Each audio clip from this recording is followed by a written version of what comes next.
Merci, merci Carole. Alors, un grand moment d'émotion, parce que vous avez entendu une voix qui est tellement symbolique d'une lutte exemplaire. Germaine, venez à côté de moi, s'il vous plaît. Germaine est mon modèle. Germaine est mon modèle parce que Germaine, c'est le symbole de la lutte contre le grand contournement ouest de Strasbourg.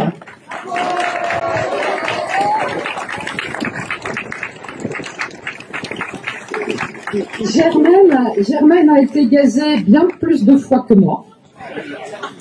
Et je suis tellement honorée que Germaine soit là pour défendre avec vous l'avenir de la France, nos enfants, notre jeunesse. Et Germaine, je me souviens, on s'est croisés en 2020, pendant, je ne sais plus si c'était avant ou après le confinement, enfin l'année 2020 était un peu bizarre. Hein. Et Germaine m'a dit, Martine, j'ai tout compris, Martine, ne lâchez rien. Et en effet, depuis le début, depuis un an maintenant, ce que le gouvernement impose aux citoyens français n'est pas admissible. Comment expliquer que face à une pandémie, et j'ai toujours l'habitude de dire qu'après tout, il y a un an, ils avaient le droit de ne pas savoir, peut-être que la Covid, on aurait pu imaginer qu'elle soit véritablement avec un taux de létalité à 30%, hein, on ne savait pas. Mais un an plus tard, le gouvernement continue la même stratégie qui est tout à fait inacceptable, qui est d'empêcher les personnes, quand elles sont malades, de se faire soigner. Est-ce qu'il est entendable que quand on a le moindre signe de Covid, on ne puisse pas immédiatement aller trouver un médecin pour être soigné? Mesdames et messieurs, je ne le répéterai jamais assez, il y a, et je n'invente rien, il y a maintenant 290 études internationales scientifiques, pas que l'Institut de Marseille, pas que le professeur Raoult, mais des équipes dans le monde entier qui ont démontré tout l'intérêt d'un traitement précoce. Vous avez sur le site de Laissons les médecins prescrire, dont je suis membre fondateur avec 4 autres confrères, ce site qui est stopcovid19.today, vous avez dans l'onglet Manifeste des libertés des médecins engagés. Vous trouvez des médecins dans toute la France, ils sont classés par département, ils sont engagés pour vous soigner. Ils prennent des risques. Ils prennent des risques parce qu'aujourd'hui en France, un médecin qui respecte le code de déontologie, qui respecte le serment d'Hippocrate, un médecin qui soigne est un médecin qui est condamné par l'ordre des médecins. L'ordre des médecins a été créé sous Vichy. L'ordre des médecins, aujourd'hui, a une attitude qui n'est pas acceptable. Des confrères ont été licenciés, des confrères ont des suspensions d'exercer, et on demande aujourd'hui, en France, aux pharmaciens de dénoncer sur un logiciel, de dénoncer les médecins qui soignent. Mais où va-t-on? Le où va-t-on, c'est sans liberté, d'entreprendre, sans liberté de sortir de chez soi quand on veut. En ce moment, après 18 h, c'est un peu compliqué.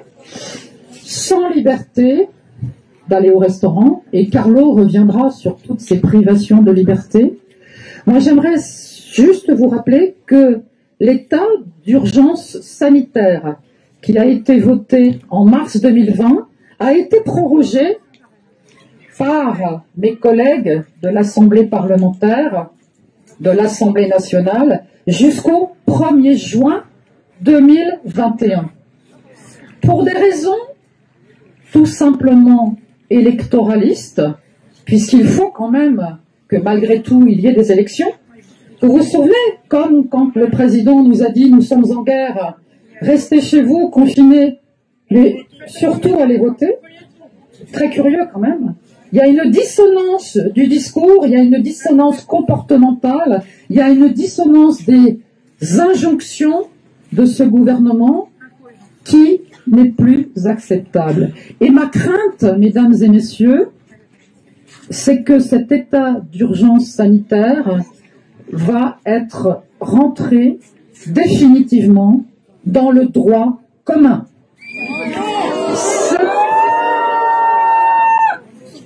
Peuple de France, réveillez-vous!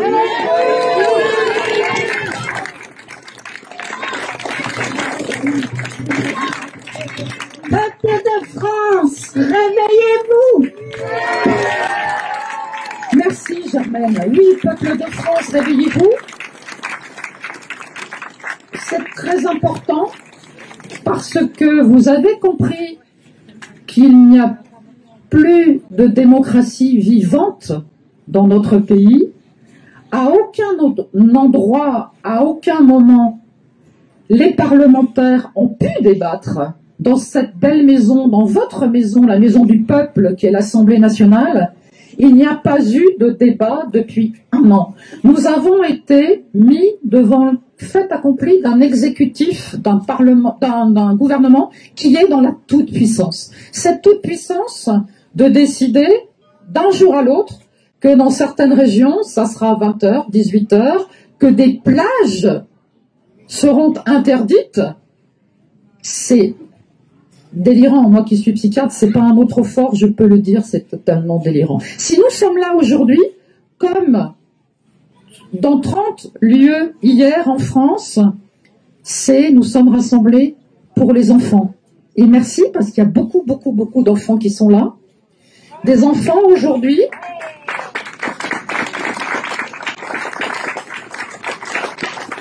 qui, pour les plus petits, ceux qui sont notamment en première année d'école élémentaire, qui sont censés être dans la phase d'apprentissage fondamental, d'apprendre à lire et à écrire, c'est juste impossible avec un masque. C'est juste comment on peut entendre et comprendre les phonèmes, comment on peut construire tout cela. C'est difficile, les enfants sont fatigués le soir, et c'est vrai que Carole parlait tout à l'heure de l'opération OxyChild. Carlo va y revenir. J'aimerais qu'on applaudisse très fort Maître Brusa parce que c'est lui qui a mis ça en place.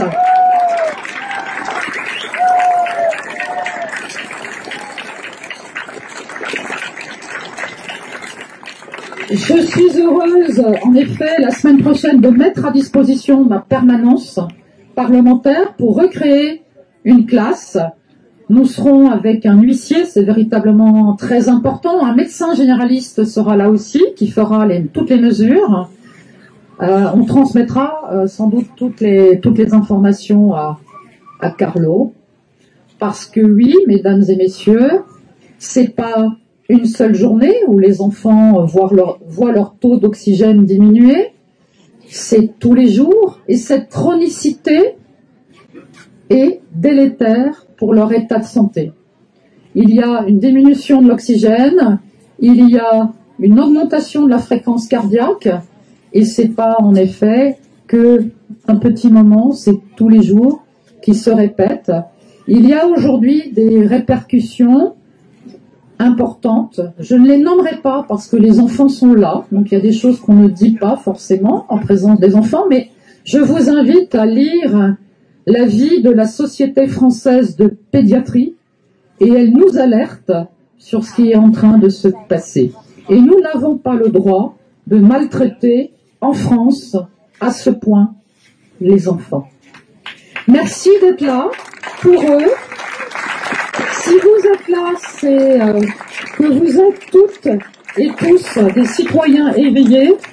Ce qui est important, c'est que chacun, à la place où vous êtes, vous cultiviez ce lien. Il y a des personnes actuellement qui vont très mal, il y a des personnes qui glissent petit à petit. Allez les chercher. Si vous n'avez pas de nouvelles de certaines personnes, téléphonez. Il faut garder ce lien. C'est très, très important. Et c'est ensemble que nous arriverons à retrouver notre France si belle, avec ses valeurs de liberté, on l'a chanté très fort tout à l'heure, d'égalité et de fraternité. N'oublions pas cette fraternité. On a pris des distances, je le répète, on a pris des distances, mais nous sommes tous attentifs les uns aux autres. Ce lien est absolument fondamental. Je vais céder...